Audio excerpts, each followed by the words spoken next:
Bueno, bienvenidos pues a este nuevo webinar de la Universidad Nueva San Salvador. Tenemos pues de nuevo al arquitecto Ricardo Molina. Bienvenidos todos. Gracias, Ricardo, por estar de nuevo con nosotros. Gracias a ustedes por la invitación. Magnífico. Estamos ya casi listos para comenzar. No sé si el doctor Hernán Contreras quiere decir algunas palabras antes de comenzar. Ya tenemos aquí al doctor Contreras. Aquí está el doctor Contreras, sí. Sí, muy buenas tardes. Un respetuoso y como siempre un cordial saludo para todos los participantes, especialmente para el arquitecto Molina, que nos honra nuevamente con su participación, la cual agradecemos otra vez profundamente. Muchísimas gracias, arquitecto Molina, por venir a coadyuvar en este esfuerzo en pro de la cultura. La Universidad Nueva San Salvador le da otra vez la bienvenida y le reitera su agradecimiento. A ustedes. Gracias, doctor Contreras.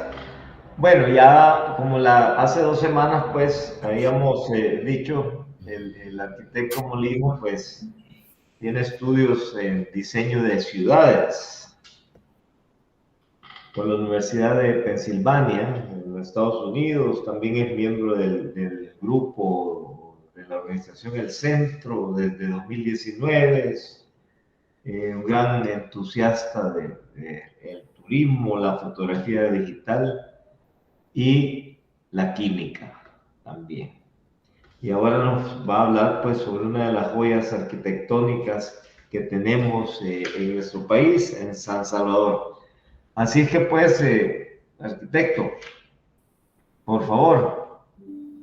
Ahorita. Sí, sí, cómo no. ¿Pueden verlo todos? Sí, lo vemos. Okay. Bueno, este día vamos a hablar sobre el Templo del Calvario. Creo que es una joya que estuvo por mucho tiempo escondida dentro de la ciudad por diferentes razones, que no nos compete discutirla, sino más bien ahora disfrutar de lo que es esta bella joya arquitectónica, diseñada y construida por el arquitecto Augusto Barata del Vecchio. Para los que no estuvieron la semana anterior, vamos a hacer un breve esbozo de quién era Augusto Barata del Vecchio, escultor, arquitecto y constructor, hijo de Fermino Barata y de doña Elisa del Vecchio. Nació el 8 de agosto de 1887 en Carrara, Italia. Con los auspicios de su tío Giuseppe Barata, Augusto entra a la Academia de Bellas Artes y toma clases de arquitectura, decoración y dibujo ornamental. Es ahí donde él se da a conocer o muestra todas sus facetas y sus virtudes en cuanto al manejo del mármol. Como cosa del destino, en 1910 se define en México la construcción del monumento a Benito Juárez, de la mano del arquitecto mexicano Guillermo Heredia. Todas las piezas de mármol habían sido encargadas a la cantera donde trabajaba el tío Giuseppe. Sin embargo, cuando llega el arquitecto Heredia a Italia y ve la cantidad de piezas que implicaba armar el monumento, no tenían ni la experticia ni se animaban siquiera a armar el monumento. Y es ahí donde le dicen a Augusto de que si él se anima a venir a América, en este caso específicamente a México, a contribuir al montaje del monumento a Benito Juárez, que es un monumento de estilo neoclásico. En la actualidad, cualquiera que pueda ir al Distrito Federal puede la Ciudad de México hoy, puede ir a ver este monumento. Se requirieron 1.620 piezas de mármol, más de 70 toneladas. O sea, era para la época montar este tipo de obras requería de cierto nivel de experticia y Augusto la tenía. Sin embargo, estalla la Revolución Mexicana y Augusto tiene que moverse a la ciudad de Guatemala. Ya en la ciudad de Guatemala conoce al presidente salvadoreño Manuel Enrique Araujo y este lo invita a que venga a El Salvador a desarrollar algún tipo de proyectos. Sin embargo, el destino no juega, digamos, en ese momento a favor de Augusto, ya que unos días antes de él llegar a El Salvador es asesinado el presidente Araujo y básicamente llega a El Salvador, a un país nuevo donde no conocía a nadie, donde su empleador acaba de ser asesinado y es a empezar de cero. Se entrevista con el doctor González, un prominente ministro en el gobierno de Manuel Enrique Araujo, y en ese momento él le ofrece que vaya, mientras todo se estabiliza, vaya a pasar su estadía a la casa de la familia Mendoza. Y ahí es donde conoce a la que fue su esposa, María Mendoza, conocida como María de Barata, en 1916. Augusto Barata fallece en 1971. Sus restos descansan en el cementerio de los Ilustres al lado de su esposa, concretamente en el mausoleo de la familia González, dejando un legado más allá, no solo de diseño, sino que yo diría que más rico en técnica constructiva. Ahora a lo que hemos venido, digamos. La iglesia del Calvario, ubicada en el barrio del Calvario, en el centro de San Salvador, domina ahí desde su presencia, desde sus orígenes en el siglo XVI hasta el principio del siglo XIX. Era un punto importante de la ciudad, era un núcleo importante no solo a nivel de comercio, sino político y también religioso. En ese barrio vivían muchas de las familias acaudaladas del San Salvador de la época y fue algo que contribuyó al desarrollo de la iglesia o digamos de la parroquia en sí misma. Veamos la línea del tiempo de cómo se fue desarrollando este templo. En 1660, Fray Payo Enrique de Rivera, obispo de México y Guatemala, si no me equivoco, autoriza la construcción del primer templo. Se realiza el primer templo con calicanto, o sea, con una iglesia al estilo colonial. Sin embargo, esta iglesia, el Domingo de Resurrección, en 1854, con el terremoto, destruye completamente San Salvador y con ello se va la iglesia, la primera iglesia, el primer templo del Calvario. En 1908, a raíz de, bueno, en ese periodo, luego del terremoto, muchas de las construcciones en San Salvador cambian su sistema constructivo. Ya nadie quiere tener una construcción que sea tan, que sea fácil de caerse en un terremoto. Y entonces se opta mucho por la construcción en madera y lámina. Sin embargo, esa tiene otra debilidad. En 1908, el segundo templo construido del Calvario es destruido o consumido por un voraz incendio. Entre 1908 y 1917 se establece una ermita provisional y se están discutiendo qué es lo que se va a hacer y cuál es el diseño final que va a tener el templo. Habían diseños ya establecidos, sin embargo, los hermanos Somascos no estaban como muy convencidos porque al final lo que no querían era que pasara que un terremoto o que un incendio terminara con lo que fuera el templo. Y es en 1921 que asumen ellos la rectoría en general de la parroquia en sí, y bajo la dirección del padre Brunetti se inicia el tercer templo, que es el que ahora conocemos, que se construyó entre 1925 y 1951. Una novedad para su tiempo porque era concreto armado, desafiando, digamos, de alguna forma el suelo salvadoreño, pero ya no queriendo correr los mayores riesgos. Si ustedes recuerdan, hace 15 días yo les mencionaba que Augusto Barata tenía mucha fama de desarrollar edificios resistentes. Y eso llevó a que el padre Brunetti confiara en que se incorporara al equipo para la construcción del tercer y último templo del Calvario, que es el que conocemos ahorita.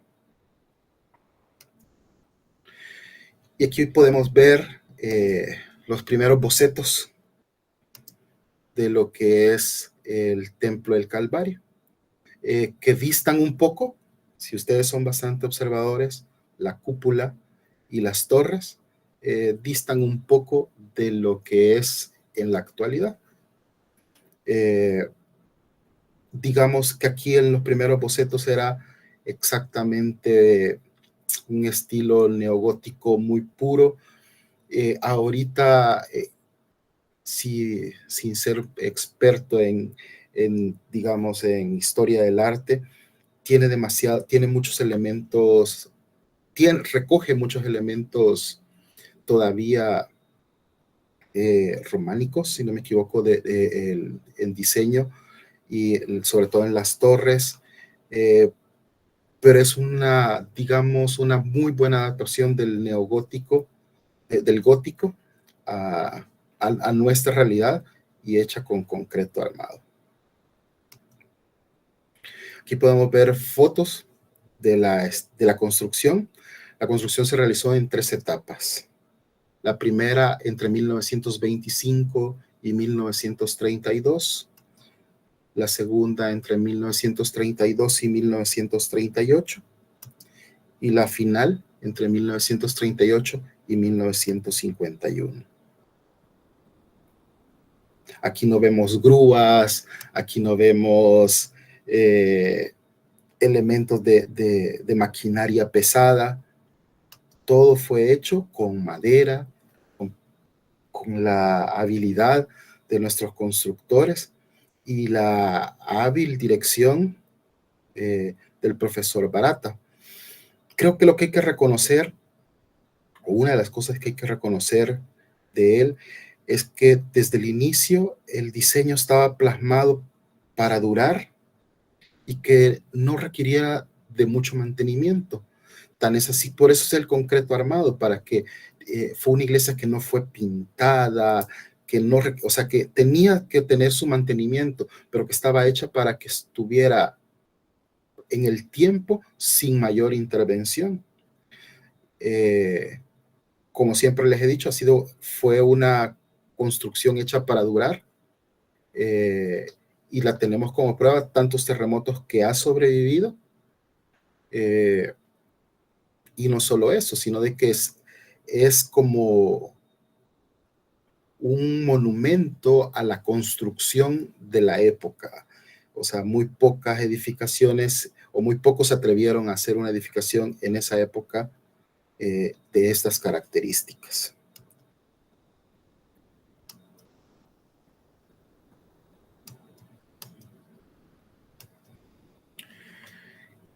Es la obra más representativa de Augusto Barata, como lo mencionaba la vez pasada en el webinar anterior, con una tendencia neogótica, que impresiona por su majestuosidad y grandeza. Su fachada principal en forma de H, que es típica, con una simetría e impulsando la verticalidad, ¿verdad? El arquitecto hace uso de arcos apuntados u ojivales para transmitir los empujes o la carga estructural hacia los lados y no hacia las paredes. Entonces con eso se logra, es una técnica constructiva que logra que las edificaciones puedan ser más altas y que puedan tener un poco más de huecos, porque ya en sí las paredes son, diciéndolo de alguna forma coloquial, son meramente tapones, solo son cerramientos, no tienen una función estructural como era en el románico, que veíamos aquellas paredes con espesores grandes, o como veíamos en nuestra arquitectura local cuando se hace con adobe, que las paredes tienen que ser muy gruesas para sostener lo que es la estructura. Las fachadas norte y sur presentan ritmo, simetría, al igual que la fachada principal, y se observan siempre los arcos apuntados, que es para lo mismo, que tener mayores aperturas y el paso de más luz. Que todo tiene un significado no solo de técnica constructiva, no solo es técnica constructiva la que podemos ver acá. Una edificación de corte religioso, antes estaban como con mucha tendencia a que fueran lugares oscuros, solo llamaban a estar como en oración. Sin embargo, con el gótico lo que hacen es representar la majestuosidad de la iglesia como hogar de Dios. Entonces, el ser humano en su escala, al ser edificios tan altos, se ve como minimizado ante la grandeza de Dios, y ya no en un lugar oscuro donde está perdido, sino que en un lugar lleno de luz, donde puede tener un contacto con lo que es la divinidad. Entonces, tiene no solo un contexto de técnica constructiva, sino que tiene un contexto fuerte de educación religiosa, digamos, si lo queremos llamar de una forma. El templo tiene 64 metros de largo por 52 de ancho. Es una planta arquitectónica de cruz latina y está dividido en un número impar de naves, en este caso 3. Su cúpula tiene una altura, que es la parte más alta, tiene una altura de 30.90 metros y posee en total 96 ventanales. La nave central, las naves laterales, como es una cruz latina, 2 altares laterales, uno para San Francisco de Asís y otro para el Sagrado Corazón. El altar principal, el ábside, que es la parte más importante de la iglesia y donde está siempre, en este caso hay un Cristo crucificado. Vamos a algunos detalles de lo que es el templo. La fachada, 2 torres, 3 santos: San Vicente de Paúl, San Jerónimo Emiliani de los Somascos y San Juan Bosco. Aquí ya podemos ver claramente cómo las torres se quedaron en un diseño diferente a la idea original o a los primeros bocetos, al igual que la cúpula. Se ven más rectos y no con elementos ojivales y tirando más a la altura, sino que se quedaron hasta cierto nivel. Podríamos decir que fue un cambio estratégico o que fue un cambio de gusto. Algunos decían de que el presupuesto no alcanzó. Sin embargo, pues son crónicas de la época. Al final, lo que podemos establecer es de que cualquier obra de los bocetos originales a lo que se construye siempre tiene cambios, algunos para bien o algunos para mal. A mi criterio, las torres con con un poquito más de puntas ojivales como las de el Sagrado Corazón, que es eminentemente, que es otro ejemplo de arquitectura neogótica en San Salvador, le hubieran dado otro carácter. Sin embargo, no desmerita el que se haya quedado así.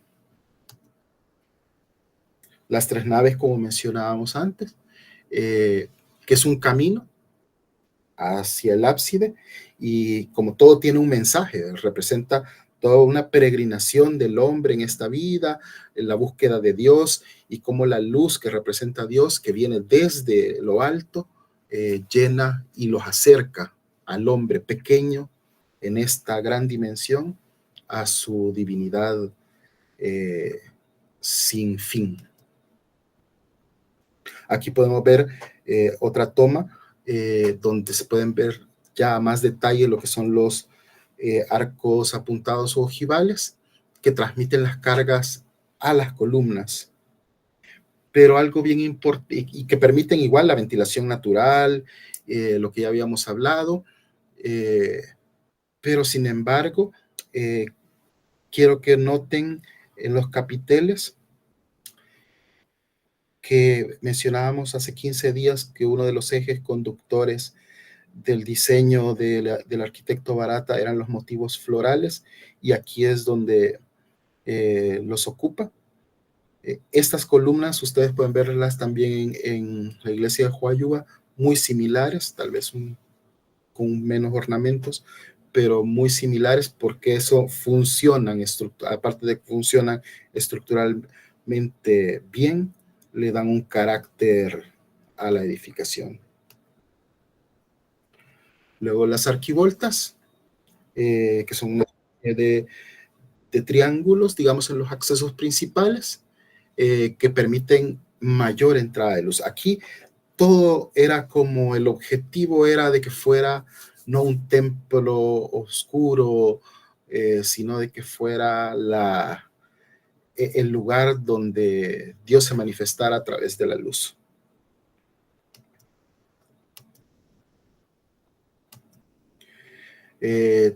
Tenemos dos, digamos, reliquias dentro de el templo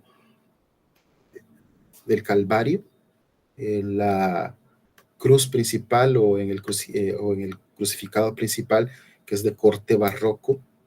El crucificado, en la parte superior de la cruz hay un relicario que resguarda un pedazo de la cruz donde fue crucificado Jesucristo, y es como que le da la reliquia y le da como la presencia del Dios vivo, o lo que se representaba en el medioevo, que todas las iglesias tenían una reliquia y era un propósito de peregrinación, de acudir a ellos, porque les daba tener acceso o tener cerca una reliquia, permitía el perdón o estar más cerca del perdón de Dios. Y luego tenemos el otro Cristo crucificado que no está dentro del templo, pero que la narrativa o las leyendas o los cuentos de la época dicen de que ese Cristo venía en una embarcación con don Pedro de Alvarado, y es la imagen más antigua que posee el templo y que está resguardada por esa razón. Estamos hablando de ya más de 500 años una imagen. Y es rica en general el Calvario, es rico en imaginería, tiene altares para la Virgen de Guadalupe, y tiene cuatro altares más dedicados a otras figuras de la Iglesia Católica. Entonces, es uno de los, digamos, templos con mucho valor a nivel de imágenes de santos o propios, ¿verdad?, de la Iglesia Católica. Otro de los detalles, ponemos la pila bautismal que fue traída de México. En la capilla particular donde está la pila bautismal, tiene 3 ángeles que representan la fe, la esperanza y la caridad. Una de las obras más grandes o de mayor realce que tiene el templo es la Santa Cena, que es una imitación de la última cena de Leonardo da Vinci, tallada en mármol, que está en el presbiterio, con una precisión exacta y llena de detalles, que le da majestuosidad a esta parte, que es una de las partes más importantes de cualquier templo. Y no podemos dejar de vista el Vía Crucis en el templo, que son todas las estaciones de la Pasión de Cristo, que fueron esculpidas en mármol blanco en alto relieve, que fueron donadas por familias que eran vecinos de la parroquia, que eran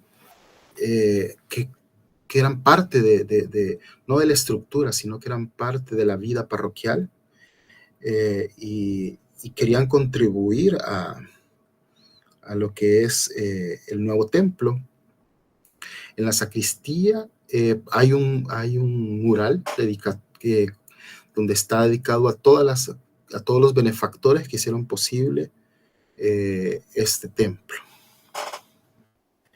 De alguna forma, para este webinar, muchas de las imágenes han sido, fueron proveídas por la familia de nuestro compañero de caminatas del Centro Hace Clic, el ingeniero José Mario Olmedo Barata, que era nieto del arquitecto Augusto Barata, que son fotos de la colección privada para el proyecto de la Ruta Augusto Barata. Damos también agradecimiento a que estas imágenes, como son físicas, fueron digitalizadas por Carlos Torres, otro compañero de caminatas, y las actuales, que forman parte de un proyecto muy particular que está emprendiendo la Parroquia del Calvario, fueron tomadas por Ernesto Canosa y nos ha cedido el permiso para utilizarlas para que ustedes puedan apreciar parte de los detalles y de la riqueza que es el Templo del Calvario.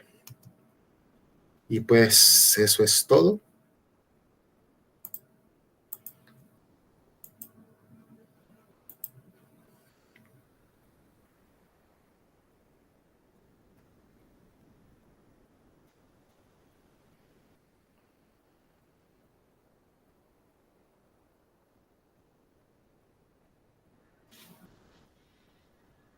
¿Algún comentario?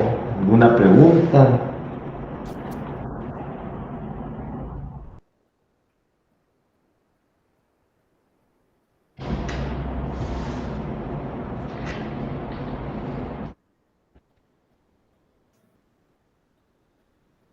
Sí, Rafael Chang, por favor.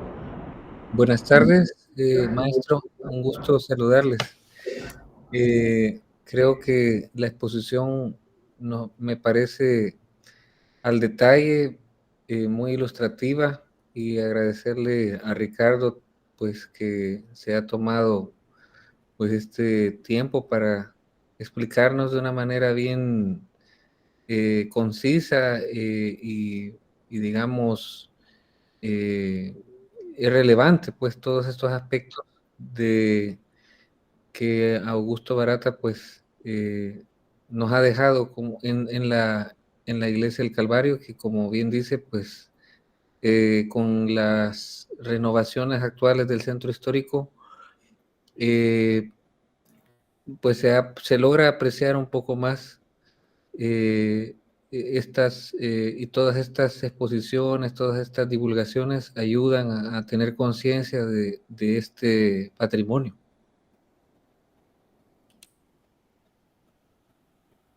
Gracias, Rafael.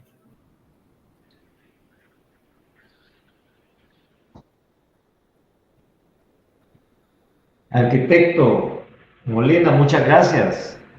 Excelente. Creo que nos ha dado a conocer, yo no sabía, muchas cosas nos ha enseñado ahora, pero no sabía que ese Cristo se piensa que lo trajo Alvarado, Pedro. ¿Eso ha sido probado de alguna manera o hay controversia? O... Yo creo que es parte como de la tradición oral que se ha ido como transmitiendo de persona a persona. La última persona a la que escuché yo dar esa declaración fue el actual párroco.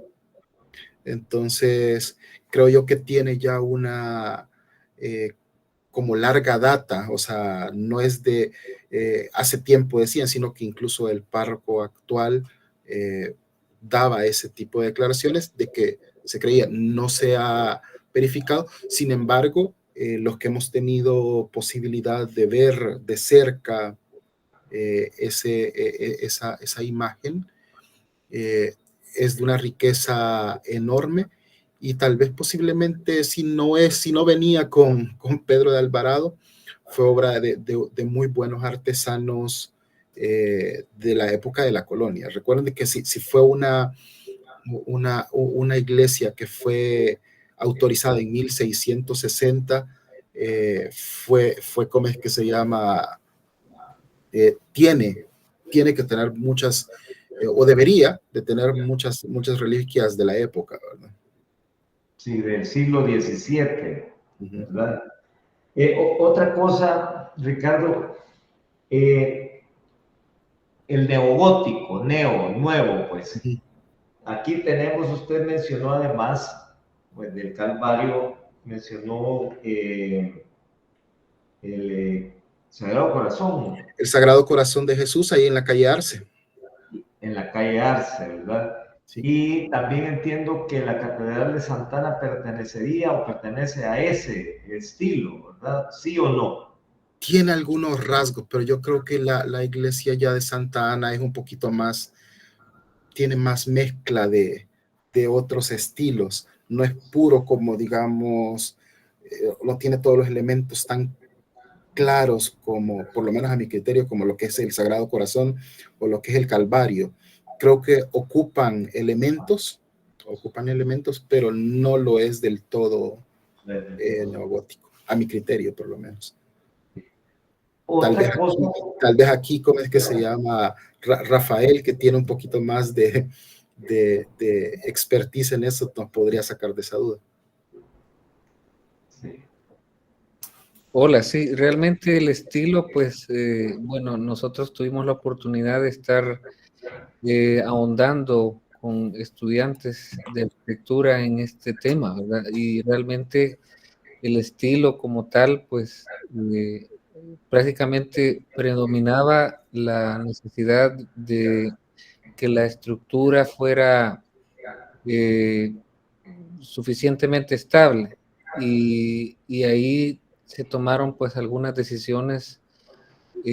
Por lo que se aprecia, digamos, en la estructura se logra evidenciar las vigas y columnas en el sistema más moderno en la época, y la fachada sí tiene una representación del aspecto neogótico, por decir así. Prácticamente hay esbozos, las columnas también en el interior. Nos tocó apreciar pues los distintos detalles florales también, que sí es particular el empeño que también quien estaba a cargo también de la Orden Somascas, pues también el padre Brunetti, si mal no recuerdo, estaba él también involucrado en que se emulara ese estilo, ¿verdad? Pero prácticamente lo que comentaba Ricardo, que la necesidad de que esa estructura permaneciera, les fue conduciendo, digamos, a dejar detalles, pero no pasar de largo, digamos, los terremotos que acababan de pasar. Otra cosa que, bueno, el estilo gótico sabemos pues que pertenece a la Edad Media, ¿verdad? Ya digamos a la época tardía más o menos, ¿verdad? siglo XII. Podríamos citar muchas de las catedrales, y se me ocurre a mí la de Saint-Denis, que es precisamente de ese momento del siglo XII. Pero cuando hablamos de neogótico, pues nuevo, ¿cuáles serían las diferencias que encontraríamos en un estilo neogótico con el gótico medieval del siglo XII, que es un estilo, entiendo yo, arquitectónicamente, aún cuando empieza el Renacimiento en el siglo XV o a mediados del siglo XV más o menos, digamos, es un estilo que se siguió cultivando ya entrado el siglo XVI, ¿verdad? Pero ahora hablamos del neogótico en el siglo XX. Tiene que haber algo, me llama la atención. ¿Cuáles serían los elementos distintos? Creo que, digamos, particularmente en el Calvario, creo que fue particularmente el gusto del padre Brunetti. Él fue una influencia fuerte, digamos, en que el templo tuviera esa imagen. Los en los estilos, y podría ser en cualquiera, así, neoclásico, neogótico, son como adaptaciones al estilo. O sea, yo tomo elementos del estilo original y los aplico a la época en la que lo desarrollo. O sea, la técnica constructiva del gótico no es la misma del Calvario, sino porque ya es concreto armado. Entonces, solo tomamos los elementos, digamos, estructurales, elementos arquitectónicos, pero es como una adaptación, así como hablábamos del neocolonial, ¿verdad? Que tomamos elementos de la arquitectura colonial para desarrollarlos ahora. En casa usted puede ver incluso residenciales actuales de los 2000 que han tomado elementos coloniales y podríamos llegarlos a catalogar como neocoloniales. Entonces solo son adaptaciones de los elementos de un estilo puro a la época. Lisette. Sí, Lisette. Buenas tardes, muchísimas gracias por la información excelentísima. Realmente yo visité la iglesia hace como unos 15 días y no sabía de esta joya arquitectónica que teníamos, y me llama mucho la atención lo que mencionan sobre el trozo de la cruz de donde fue crucificado Jesucristo, que es la reliquia que se encuentra arriba de la cruz. Un documento en donde se respalde o de esto. Gracias. Como le digo, esto solo fue retomado, creo que ha sido como retomado de tradición oral. Por lo menos yo lo he tomado de una reciente entrevista que dio el padre Elder. Desconozco a ciencia cierta si hay un documento o un edicto donde se establezca eso, ¿verdad? No debería de ser, no debería de ser nada más, o pueda que existió la reliquia y ahora, como hubo un incendio, si no me equivoco, en 2013 se puede haber perdido, pero son cuestiones que deben de respaldarse de otra forma, tal cual usted dice, si hubo un documento, si existe o ya no existe.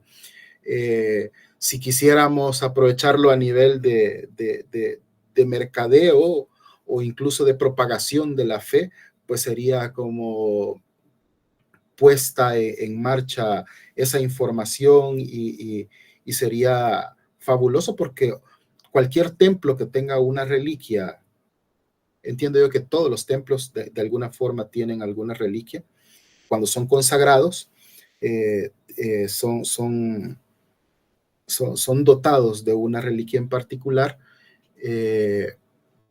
pero esta tiene, digamos, cierta como majestuosidad, digamos, o podríamos decir relevancia. Sí, Lisette. Y realmente lo que usted acaba de mencionar es muy cierto. Yo tuve la oportunidad de visitar una iglesia en Bélgica que es la Sangre de Cristo, no recuerdo muy bien el nombre, en donde hay un trozo y realmente está sumamente resguardada esa iglesia. Entonces, por eso me llamó mucho la atención el comentario que usted ha realizado.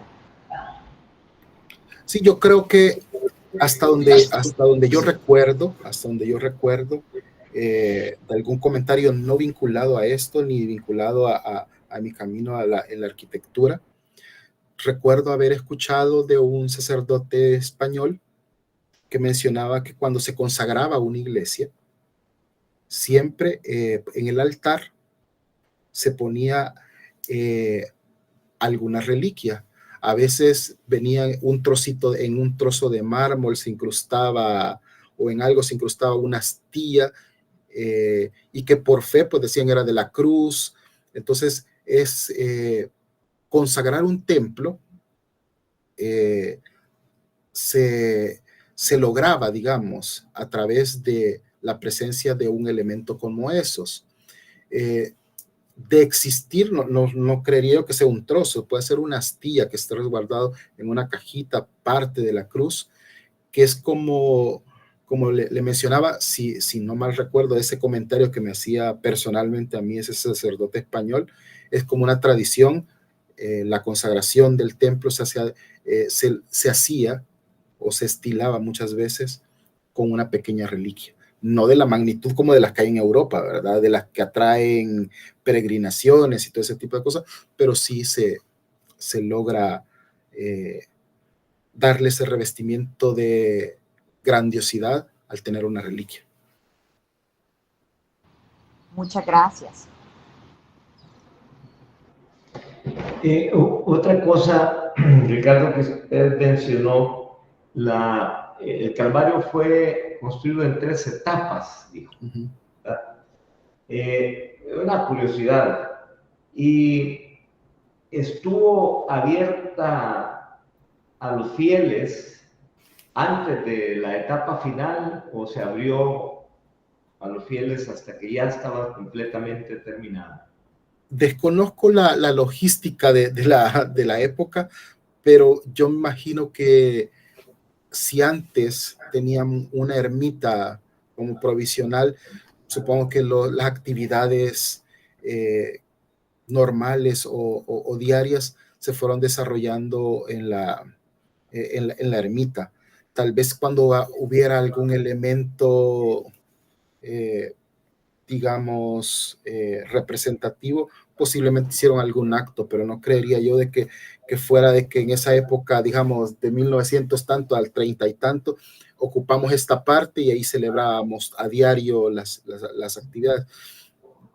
Constructivamente, si ustedes vieron las fotos, no era precisamente como el mejor ambiente como para realizar actividades públicas. Entonces, me imagino yo que a un lado o en el sector mismo siempre se siguieron desarrollando las actividades religiosas diarias en lo que se completaba el templo. ¿Y se concluyó en cuál año, de nuevo, por favor? ¿Perdón? ¿En qué año se concluyó? En 1951. 51, ¿verdad? Sí. También con lo del el estilo, pues, gótico, las catedrales en Europa que se comenzaron a construir en el siglo XII tardaron mucho tiempo en terminarla, ¿verdad? Y encontramos en esas catedrales, en algunas de ellas, mezclas de distintos estilos, ¿verdad? Debido al tiempo. Al tiempo que pasaba, exactamente. La de León en España, entiendo yo, que es una de las que conservan con más pureza el estilo. Y entonces, el Calvario específicamente también revela eso, aunque claro, no se tardaron el mismo tiempo en construirla como en la época medieval, pero conserva así elementos que podrían ser de otro estilo. Yo creo que sí pueden, como se mencionaba hace un momento, lo que privó era que se hiciera una edificación sólida y que durara a través del tiempo. Entonces se fueron tomando elementos que contribuyeran a eso, O sea, no queríamos que viniera un terremoto y nos botara de primas a primeras, ¿verdad? Acababa de pasar el terremoto de 1917, que estaba fresca la ciudad, la ciudad estaba completamente destruida. Luego en 1854, cuando se destruyó el primer templo, incluso se movió la ciudad. O sea, era de esa magnitud, los eventos eran de esa magnitud, ¿verdad?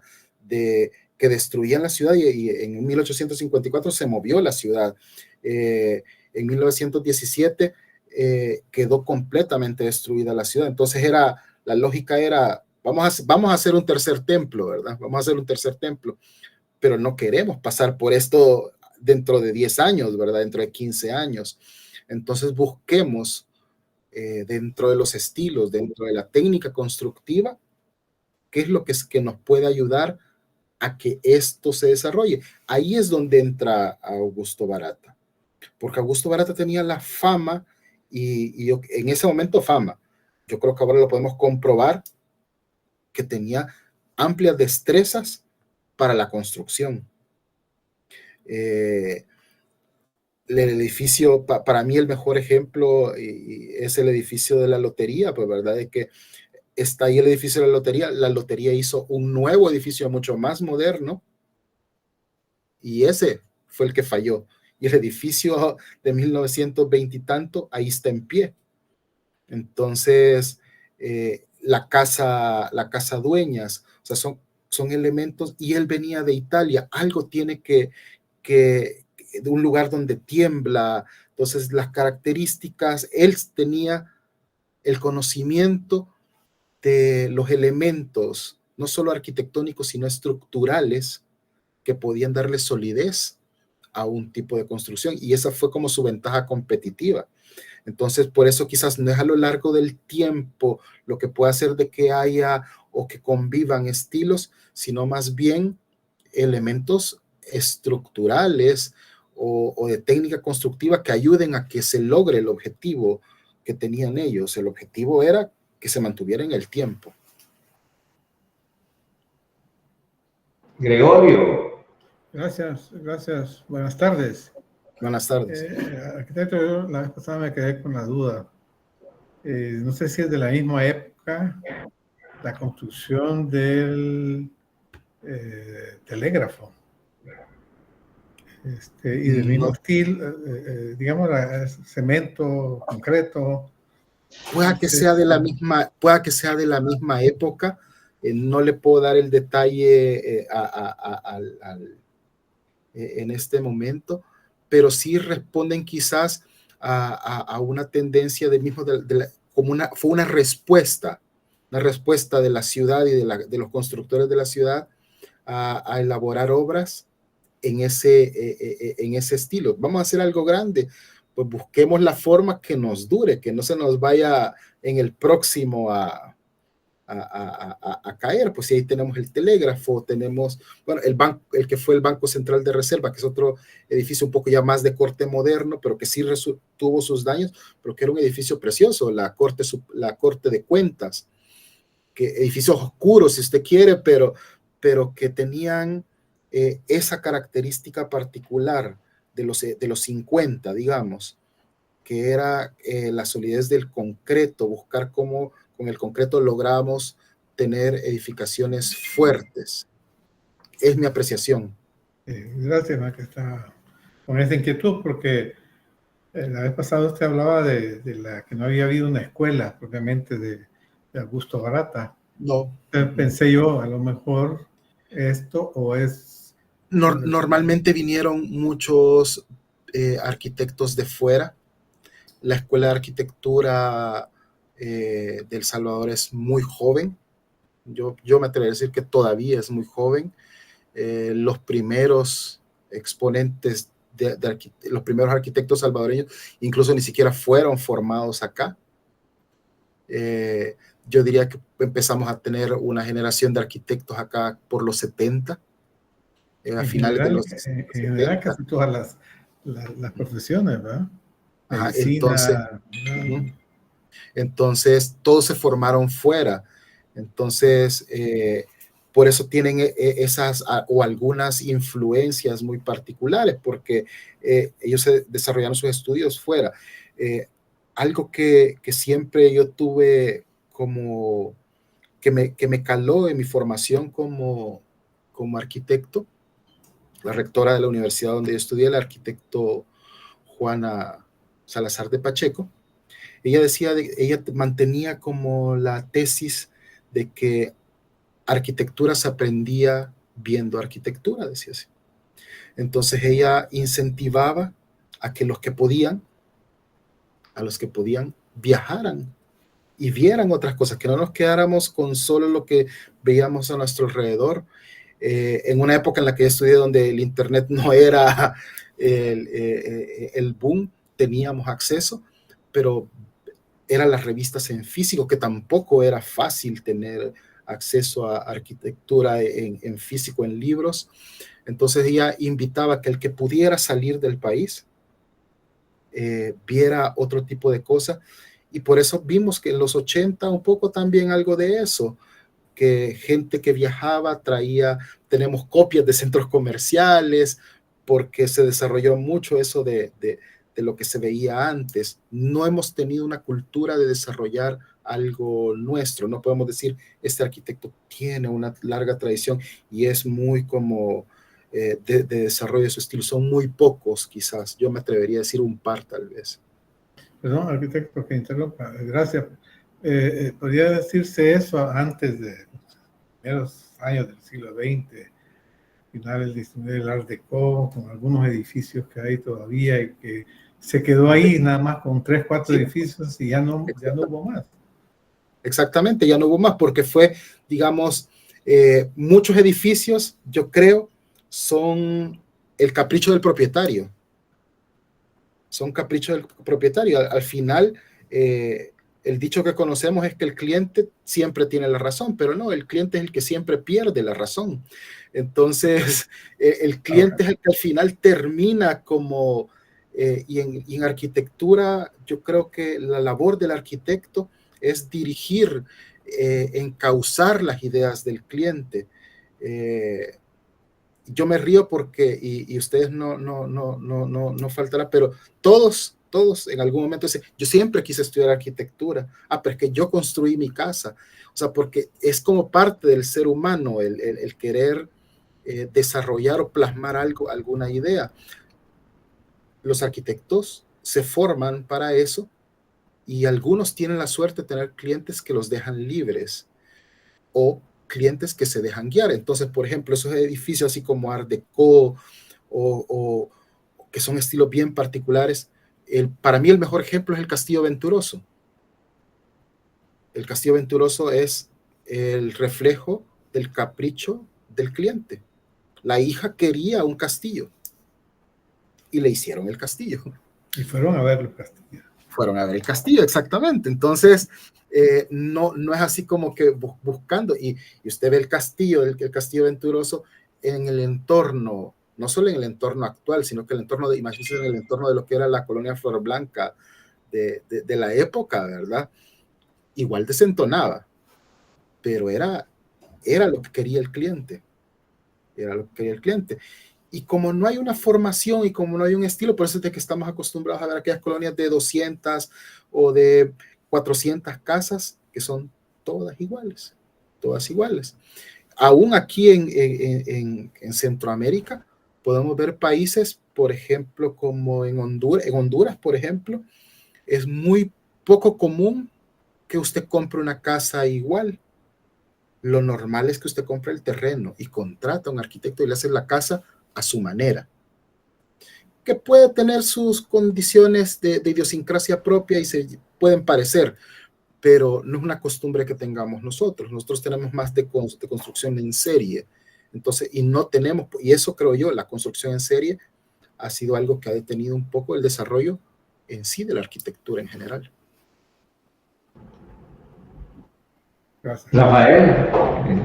Sí, quería continuar con gracias maestro, quería continuar con una línea de pensamiento que se me viene a la memoria durante el proceso de levantamiento de la iglesia Se puede tratar el estilo neogótico que tiene la iglesia, ciertamente tiene un valor adicional, en cuanto que el exterior puede verse como no tanto lúgubre, pero sí un poco sin terminar. Pero cuando entramos, vemos piezas como que nos abren a esa idea de que adentro está la luz. Las piezas de mármol de la Santa Cena en el altar mayor, las piezas de las estaciones del Vía Crucis son piezas artísticas únicas de mármol de Carrara que el arquitecto las mostró con Ernesto Canosa. Las fotografías que él tomó muestran lo intrincado de esos detalles, y es relevante el hecho de que todas esas piezas tuvieron donantes.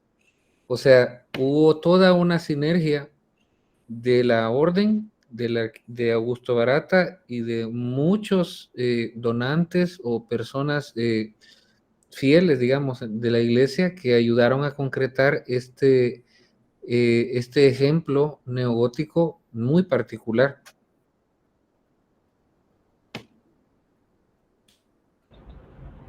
Lisette, ¿sí? Lisette quería decir algo, ¿sí? Yo tengo dos comentarios. El primero, eso que está en la parte de adentro, que es Cristo, increíble, es precioso. Estar abajo de Cristo pareciera incluso como que es real. Apoyo lo que dice el arquitecto, que es realmente un Cristo que deberíamos de ir a verlo por lo precioso que es.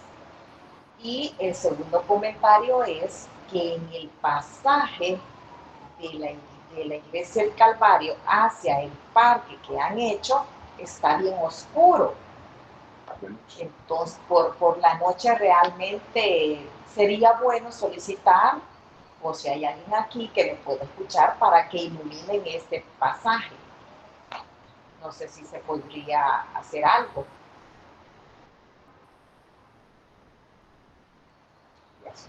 Gracias.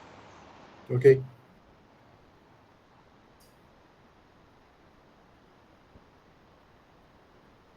¿Algún otro comentario? Catherine, no sé si tenemos alguna pregunta por escrito. Está Pedro Armas ha levantado la mano. Ah, Pedro, sí. Pedro. Hola, Pedro. Pedro.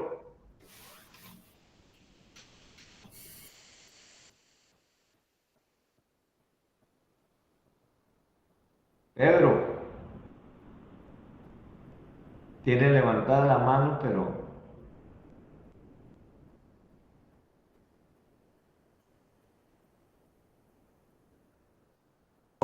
Sí. ¿Aló? ¿Me escucha? Sí, ahora sí. Ah, Hola. perdón. Buenas tardes, sí, era para felicitarlos por este programa tan bonito, no tan divulgativo. Hay dos cosas, quería preguntarles. Tengo entendido que el arquitecto Barata que hace esta obra para perdurar en el tiempo, esa forma de no permitir pintura, de dejar el cemento, vamos a decir, es lo que tengo entendido se llama obra limpia, ¿no? Después queda una forma quizás para cuando ya llega mucho smog, mucha arena, mucho polvo, habrá forma de limpiarlo. Me llama la atención de que no se habló del campanario. No sé si esa iglesia tiene campanario. Yo traté de ir hace unos 2 meses a visitarla un sábado en la tarde y estaba cerrada. Y a mí siempre me han llamado la atención los campanarios, ¿no? Generalmente las campanas son traídas de Europa y tienen cierta historia, e incluso su música cuando invitan a los actos religiosos son muy característicos de cada iglesia. No sé si no escuché o quizás esta iglesia no tiene campanario, ¿no? Y otro comentario que quería hacer es en relación al ara, ¿no? El ara es una piedra que está en el centro del altar que es donde se resguardan las reliquias de los santos, y en este caso se habló de la reliquia o una astilla de la cruz que supuestamente donde crucificaron al Maestro Jesús, ¿no? Es difícil comprobar si ciertamente es la astilla o no. Uno por fe o la gente por fe puede decir que sí, ¿no? Pero con este tipo de reliquias, sobre todo de la cruz, se ha especulado mucho, ¿no? En el sentido de que es difícil comprobarlo. Lo que sí hacían las iglesias cuando consagran un templo es llevar una reliquia de algún santo más cercano. Incluso aquí en cualquier iglesia nueva se podría poner algo de Monseñor Romero, que ahora es santo, ¿no? Pero es comprobable de que sea así. Las iglesias en el altar siempre, en el ara, la piedra del ara que ellos dicen, solían hacer esto. De todos modos, muy contento de haberlos escuchado, de haber aprendido bastante sobre esta obra de Barata, y la iré a visitar en la próxima oportunidad. Muchas gracias. Sí tiene un campanario, si no me parece está en una de las torres, pero no, y a pesar de que he ido un par de veces, debo de confesar que no he llegado hasta esa parte. He estado cerca, pero no he logrado abrir o tener acceso a lo que es el campanario, pero sí hay. Catherine, ¿nos iba a decir algo? Sí, doctor, buenas tardes. Tenemos un comentario de Iván Escobar y dice, excelente ponencia y datos. Muchas gracias. Una de las cosas que siempre me han llamado la atención es que el templo suele percibirse como que es una colina. El aire fluye y tiene una altura importante desde ese punto. Incluso tengo una duda. ¿No sufrió daños en 1992 esa obra con las inundaciones? Esa duda tengo. Gracias. Eso menciona Iván Escobar. Hace poco creo que hubieron, no es 1992, pero cuando fueron disculpa, dice 1922. Ajá, cuando fueron esas inundaciones, la crónica de la época habla de que la que tuvo más daños fue habla de los daños de la iglesia de Candelaria, pero sí habla acerca de que el barrio, el Calvario, tuvo afectaciones. Sin embargo, en 1922 estaba todavía la ermita provisional, no estaba el templo actual, ¿verdad? Entonces, o estaba en proceso de construcción, cualquiera de sus cosas no estaba en pie. O sea, el templo como tal lo conocemos es de 1951. Entonces, digamos, pudo verse afectado por el terremoto del 65, el terremoto del 82, el del 86, los de los 2000, más quizá alguna de las tormentas. Quizá yo creería que los daños que puede tener de eventos naturales se circunscriben tal vez a fisuras, alguna falta de mantenimiento, porque toda obra, aunque esté diseñada para bajo mantenimiento, debe de tener mantenimiento, que provocaron ciertas fisuras que permitieron goteras y estaban dañando. De ahí fue que se tomó la decisión de impermeabilizar, ¿verdad? Pero hay formas de tratar este tipo de construcciones como las microfisuras, que creo yo que hasta donde llegaron, porque de ahí nunca estuvo, que yo recuerde, clausurado, digamos, el templo para uso por algún daño o alguna reparación mayor. Entonces, como tenemos casos como por ejemplo Don Rúa, que sí estuvo cerrada por mucho tiempo y fue restaurada después de uno de los terremotos. Entonces, esta no. Las inundaciones, pues en ese caso no fueron de afectarle a esta construcción en particular.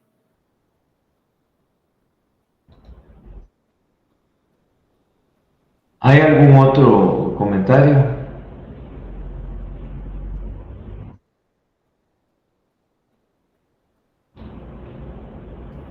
Bueno, pues solo nos queda entonces agradecerle al arquitecto Ricardo Molina. Muchas gracias por tu participación en estas videoconferencias de la Universidad Nueva San Salvador. Ha sido muy ilustrativo y quedamos todos. Yo tengo ya algún tiempo, años, de no visitar el Calvario. Lo haré muy pronto. Muchas gracias, Ricardo. Excelente. Gregorio, tiene 83, un poco más de 80 años el edificio del Telégrafo, según estaba viendo ahorita. Entonces no son de la, más o menos de la misma época, pero anda por ahí, quizás son 83 años. Veo una publicación aquí en internet que cumplía 83 años el Telégrafo, pero en el 2022, digamos, 2022, o sea que ya anda por los 85 años el Telégrafo. Poco más de una década anterior. Sí. Exactamente. Muy bien, Ricardo, muchas gracias. A ustedes por la invitación. Siempre fue un gusto participar. Estamos a la orden para lo que podamos participar en cualquier evento suyo. Muchas gracias por la confianza. Gracias. Bueno, el próximo webinar, la próxima videoconferencia será el 25 de julio, jueves también, 4 de la tarde, y vamos a tener al poeta Alexander Campos, quien nos hablará, pues, precisamente sobre su obra poética. Muchas gracias a todos, son más que bienvenidos siempre a estas videoconferencias. Gracias, Ricardo. Un gusto para todos. Buenas tardes. Buenas tardes.